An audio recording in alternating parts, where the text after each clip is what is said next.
I love the idea of big dreams and big visions and big purpose, right? And big beliefs for your life and who are you going to be and having a grand vision. But what I hate is all of the steps that it takes to get there, right? I'm also an Enneagram 3. If you don't know what that means, I'm like a diseased Enneagram 3.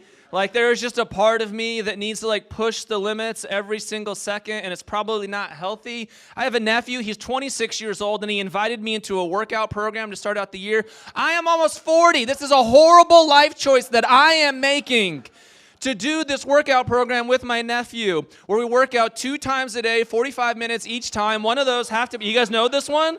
Yes? Okay, no alcohol, you got to do clean eating, all of these things. But in my mind, I'm like, yes, I'm going to do this. And where am I going to start? I'm going to start when we're in Wisconsin so that I have to run outside when it's 20 degrees. Yes, I have a disease. Thank you. I know this. So I'm freezing in Wisconsin, running outside, and then it's like midnight, but I had to get my 45-minute workout done. So I'm just sitting in the living room where the kids are being put together, just doing squats, just getting my 45-minute workout in. Then we come home on a flight on a Friday night, and it's like 6 p.m., but I haven't done any of my workout, so I got to go do my 45-minute run outside. I'm going to go eat dinner, and then I'm going to go do my 45-minute exercise in the garage. It's weird that yesterday I felt horrible.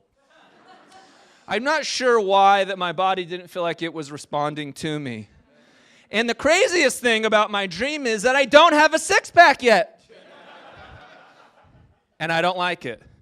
Because I love the idea of a dream and I love an idea of a vision, but I want that thing now. And I think so much of what the Bible teaches us, so much of the beauty of our Christian tradition, so much of the beauty of the way of Jesus is that, yes, there is a bigger dream, there is a bigger vision. We call this thing kingdom, we call this thing a truer reality, but it always starts with small beginnings. And it's endless movements of small beginnings in our life that create these opportunities for that dream to be fulfilled. And so to talk about small beginnings, we're going to talk about some things. We're going to talk about 2025, and if we can talk about 2025, then we're going to talk about Abraham. And if we can talk about Abraham, then we're going to talk about some long stories. And if we can talk about long stories, then we're going to talk about how we move from here to there. And if we can go from here to there, then we're going to talk about what it means to begin. And if we can begin, then we're going to talk about what it means to leave. Were any of you born in 1985 or after? Great. Do you know what this means? That you are closer to World War II than you are to 2025 from your birth year. Yeah, you're old. That's what that means. Joy in that, I know, right? I think about this. I'm born in 1985. That's why I think about it, right? I just think about how much like the world is changing and moving. And I think about this reality because you don't think about it like in the early 2000s, but now like we live in an age where like we're in another century. Like you knew that we've always been in another century, but now like we're clearly in another century. Like we were born in the 1900s, but we were born in the 1900s. That never really hit me until this year.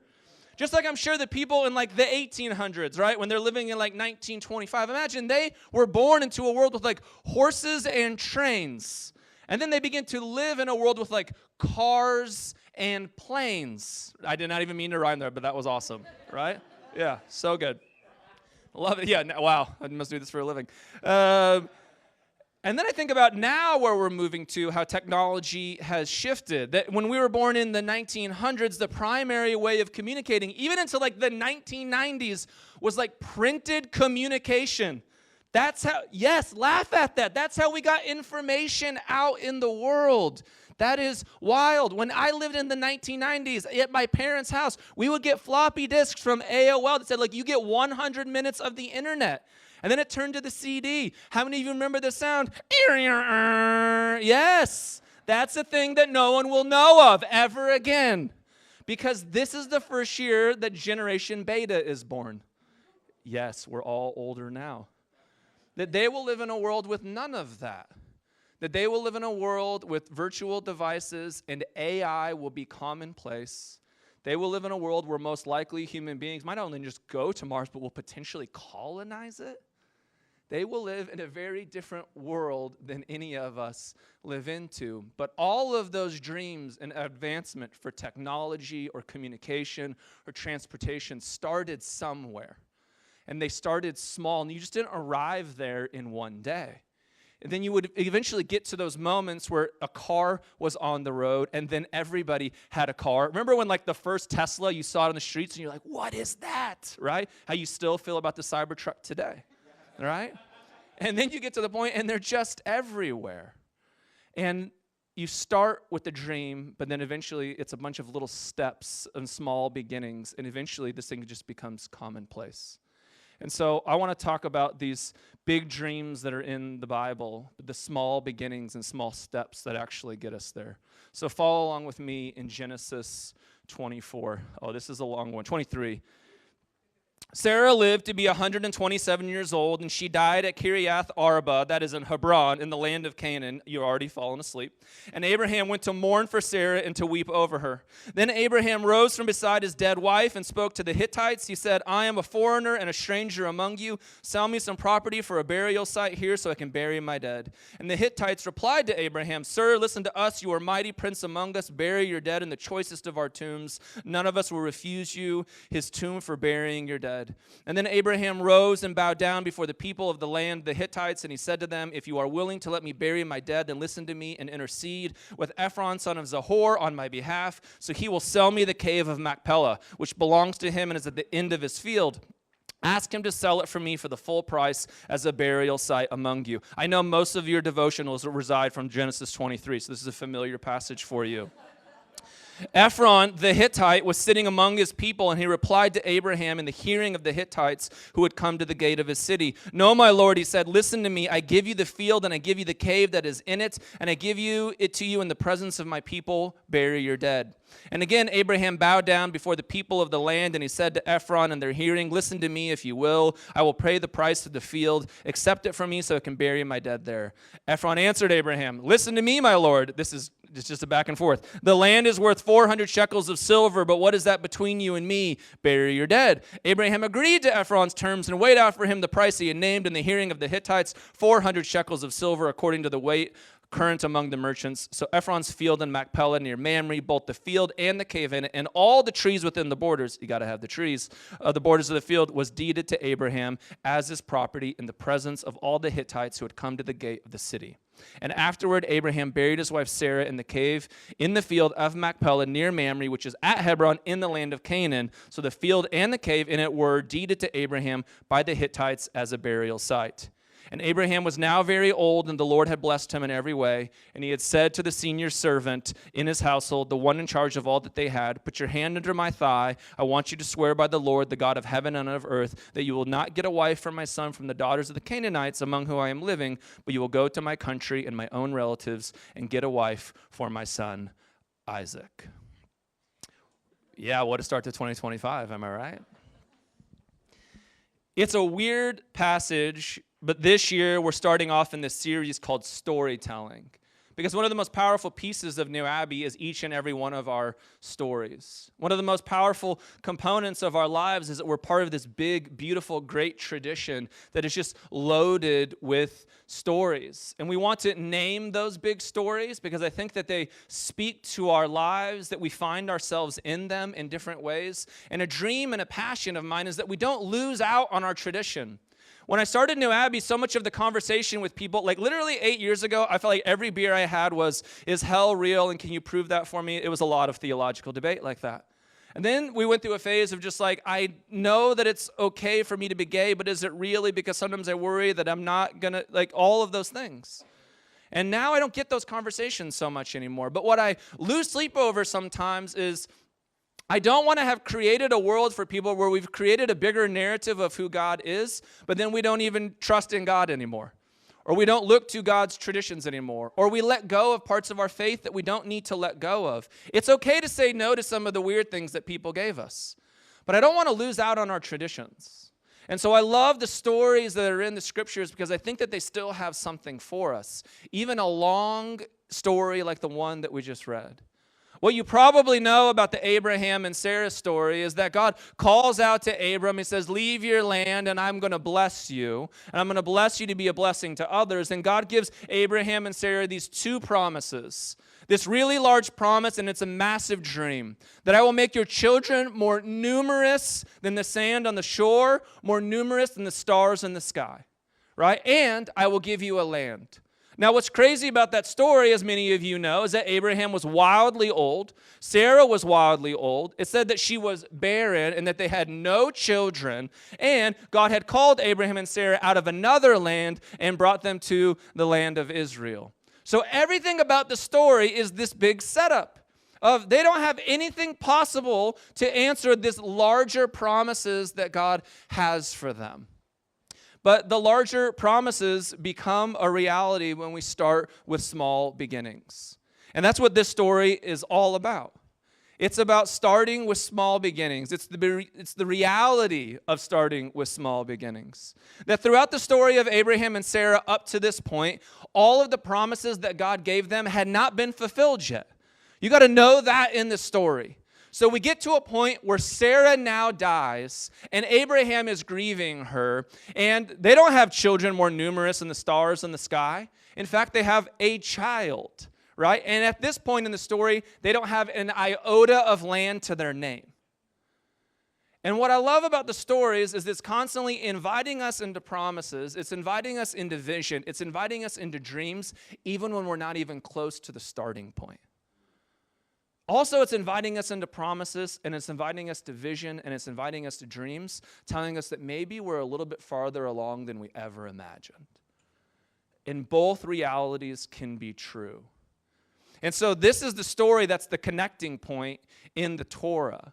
And what's weird about this story in Genesis 23 and in Genesis 24 is that they're the longest narratives in the Torah. Torah, if you don't know what that is the first 5 books of the Bible, just Genesis, Exodus, Leviticus, Numbers, and Deuteronomy. For the Jews, this is basically their Gospels. They're the most important books by far. And these two stories, the story in Genesis 23 about Abraham debating with the Hittites about which kind of cave he's going to get for his wife's burial place, and this next story in Genesis 24 where Abraham sends out a servant to go get a wife for Isaac, are the 2 longest narrative points. And now I know you're saying to yourself, Cory, tell me more. That sounds so interesting. I will tell you more.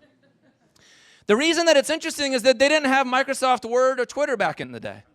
And so when they tell you a story, every word matters. There are other stories that are really big in our minds that we find in the Torah. For example, the story of like the binding of Isaac, where, Abraham takes Isaac up onto a mountaintop, is going to kill him. God says no, all the things. You want a lot of extra details in that story, and they don't give them to you. But in these stories, where he's debating for a cave, and in these stories, in chapter 24, where he's trying to find a wife, why the Bible is slowing down here for a reason is it's trying to invite you into the small beginnings. It's trying to say, look at this. Pause, even here. Imagine this new season for Abraham. His wife's dead. He never thought he'd be here. You can't even imagine the grief that he's going through. Here's a man living in faith and accepting these promises, this vision, this purpose for a life that he just knows in his bones to be true. Knows that this thing is going to work out. And in this moment, Abraham participates in God's story in a different way. That so much of the theme of Scripture is that God promises, but we act. And so for so many of us, at least for me growing up in evangelicalism, I didn't always participate in we act. I lived in the world of name it and claim it, receive it and believe it, that God is going to do all of the work. And if I just lay here with the Bible on my face, in osmosis, blessings would come true, my friends. But so much of the Christian story is, no, there are promises there for you. There is vision for your life. There are things that you want to become and things that you want to do. And now what God is always inviting us into is what is our participation and what is our action in the story. And so for some of those small beginnings, what we have to think about is how do we go from here to there? I don't know what your answer was to the question of what is your dream for 2025. Maybe it was vocational. Maybe it was relational. Maybe some of it has to do with who you want to become. Maybe it's that script that you've been trying to write, and this is the year that you're going to do it. Maybe this is finally the year that you're able to come out to your family or on social media or in a way that's bigger, that you get to be the truest part of who you are. Maybe it's that time that you finally get to have that conversation with mom or dad, and you just haven't been able to have it, but this is the year that you need to have it because they need to see you for who you are. I don't know what it was. But I do know this, that you have a vision and you have a belief and you have a promise that you believe about your life. And I think what Scripture invites us into is to slow down, to pause, and it's asking this question: how do we get from here over to there? And part of the answer of getting from here to there is our participation in our actions. What I believe about most of life is that we are all participating in formation in some way, shape, or form. And we are either being transformed because we are constantly reacting to everything in this world, or we are transformed because we are proactively participating in things in this world. One way or the other, you are acting into your story. You are reacting into the narrative that others are giving to you, or you are proactively shaping the world that you want to create in this world. For the story of Abraham, it could have been a story of this. His wife dies. He remembers these promises that God gave, and it's a just epically long chapter of saying, God, you told me to leave the land of Ur. You told me to leave my family. You told me that I'm going to have children more numerous than the sands on the seashore, more numerous than the stars in the sky. You told me that I'm going to have land, and now my wife is dead, and I have nothing. Have you ever been there? Have you ever had that story with God? You told me these things. I believed these things. I moved to Los Angeles from Ohio. There's at least 7 of you in this room. Yeah. And some of you are like, yes, that feels like amen and amen. And God, it's not here yet. I'm not quite there yet. And this story is saying, this is for you. I know you're not there yet. Fast forward thousands of years ahead of time to a place in 2025. And there's a little promise that was given to Abraham. And this is kind of crazy. Like, this is just crazy from like a historical, anthropological, and sociological, yes, all big words point of view. That whatever promises were given to Abraham and Sarah, however you want to see that story literally or seriously, today there's 2.4 billion Christians on planet Earth. There's 1.6 billion Muslims on planet Earth. There's 14 million Jews on planet Earth. And all claim that that guy and that gal is where they started. That's wild. That's crazy. And nowhere in Abraham's story, when he's sitting by his wife's deathbed, could he have imagined that? That in 2025, there's going to be some people sitting in a room next to Dodger Stadium talking about his story? Because that big promise, that big vision, that willing to keep committing to the narrative, right? It didn't end in that moment. It was a moment of, no, I'm going to go participate. How am I going to get from here to there? I'm not going to lay in my bed and be a victim into this story. I'm not going to lay in my bed and just be resentful in this story. I'm not going to lay in my bed and just be cynical in this story. Although there's places for that. I'm not the guy who's like, how dare you, shame on you for that. There's always space for that. But don't sit there forever. Don't let that be the narrative of your life. At some point, you're going to have to say, all right, now I'm going to go get involved. The story of Genesis 23 is this. Abraham says, I'm going to get my first piece of land, and I'm going to make sure that Sarah has a place to be buried forever. That's the first place of ownership and small beginnings for this narrative that we're participating in thousands of years later. That's the beginning of those promises of saying, I am going to act proactively into this story. And then Genesis 24 is he doesn't sit around and wait for Isaac to go find a wife. Because one of the key ways that your generations keep continuing is you got to keep procreating in the ancient world, right? So Abraham takes an active step in Genesis 24. He continues to act and he makes sure that he goes finds a wife for his child so that whatever promise that he believes about his life would continue. And so the story, the first part of small beginnings of getting from here to there is simply asking ourselves the question, how am I acting into this story? Am I reacting to everyone else's narrative? Which, by the way, is exhausting. How many of you have had to react into the narrative that your parents have given you? To the narrative that society gave you? To the narrative that systems give you? To the narrative that told you if you were this race or this gender or this sexuality or this creed, these are your limitations, these are your strengths, this is your story. How many of us have just lived in a world of reacting? How many of us react every day because we're spending more time scrolling through reels, reading comment sections, that we're reacting to everybody else's ideas and thoughts? I'm not saying that out of judgment, guilt, or shame. I'm saying because I do that stuff all of the time. And every time that I get off of it, I'm never like, oh my gosh, I feel so much better about who I am right now.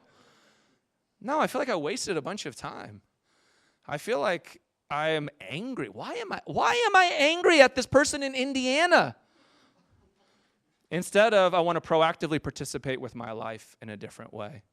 I believe that there's visions and there's dreams, and not everybody needs to do it like a sick Enneagram 3 and do 2 workouts a day for 45 minutes because he thinks he can keep up with his 26-year-old nephew because he has a disease. Not everybody needs to do it that way.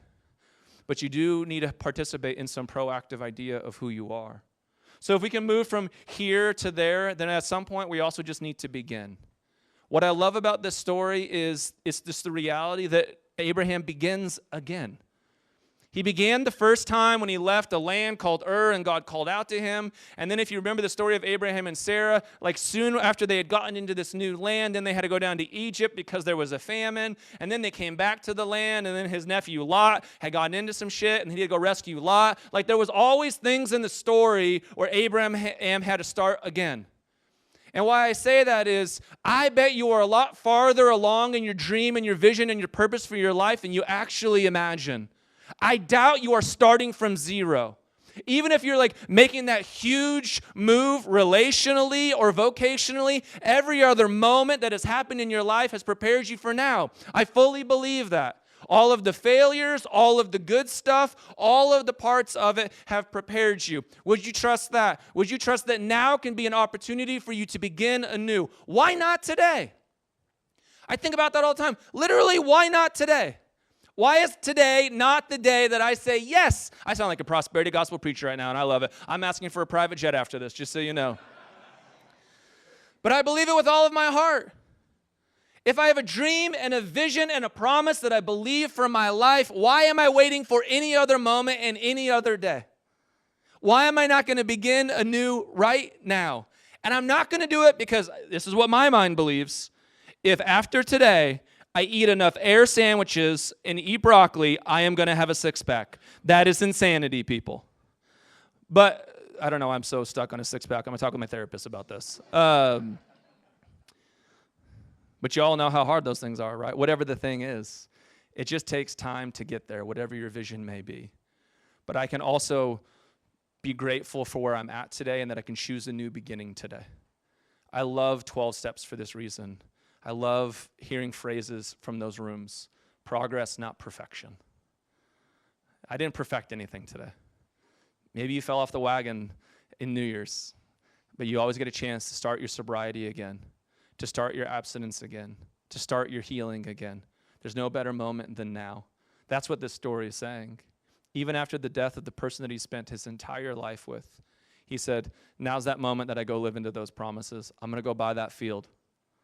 I'm going to go make sure that my kid has a spouse. You're probably doing different things with your time, but you get the point of the analogy. And you can begin anew. So in small beginnings, we move from here to there by participating and by acting within our stories. At some point, we just need to begin, even if we're beginning again anew, and just trusting that we're further along than we ever imagined, that we have the tools in place to move forward the vision or the promises, the purposes that we believe about our life. And then I think the final thing that we think about with small beginnings is that we need to leave a legacy. What I love about this story is that we're all going to leave something. I think that having kids has reshaped my mind for this in a way that I would have never imagined. It makes sense after the fact, but you don't know something until you're really in it. That all of my thinking now is not about my dreams, my purpose, whatever. I still have them, but there's always this part of me that is anchored to, what am I leaving them? Some of it is like so practical because, again, I'm a weird Enneagram 3, so I like look up life insurance policies more often than you probably should because I want to make sure that financially I leave my kids with something, that I want to update those things, right? But more often than not, the things that I think about are what am I leaving my kids with the type of people that they're becoming? How am I leaving them with a legacy of character and purpose and faith? I think about it because I come from a family of trauma. I come from a family of abuse. I come from a lot of pain. And what the decisions that I've made in my life is how do I get off of that carousel so that they don't have to live into that legacy anymore? That I may always have my pain.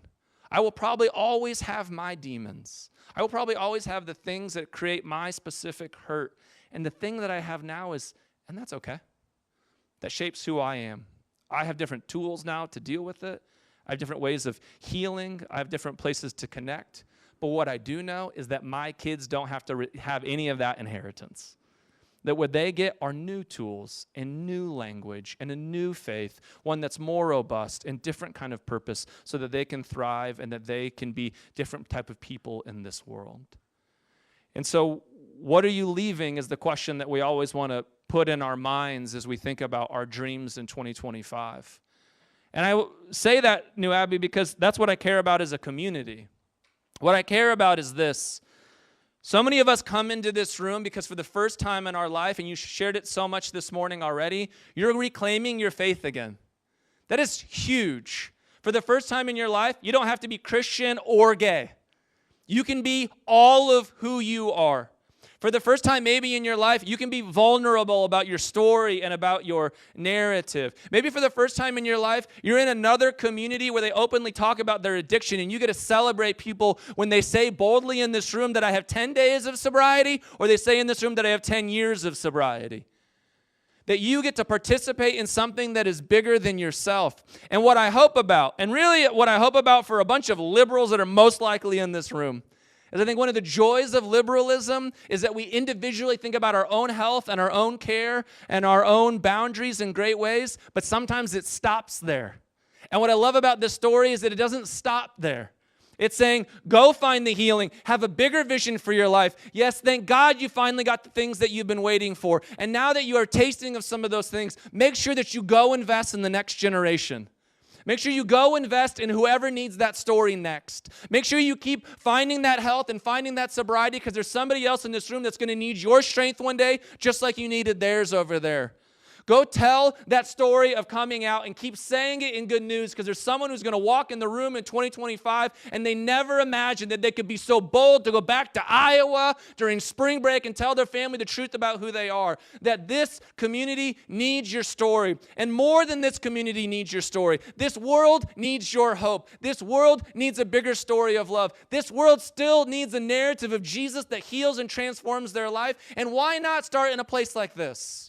Not that we're all of it, but it's not about controlling the rest of the world. It's just simply saying, in the narratives that I'm participating in, how can I actively shape a narrative that's healthier and more beautiful and bigger for others as well? I don't know what your vision is for 2025. I don't know what that dream is. But would you trust that God's working already in it in whatever small beginnings that you're already participating in? Would you trust that you're much further along than you could have ever imagined? And would you trust that each and every one of you are already leaving a legacy for the people sitting next to you? And that, my friends, is a gift. Would you find those same 3 or 4 people around you? And would you answer this question? What small choice can you make this week to move towards your bigger vision? Enjoy.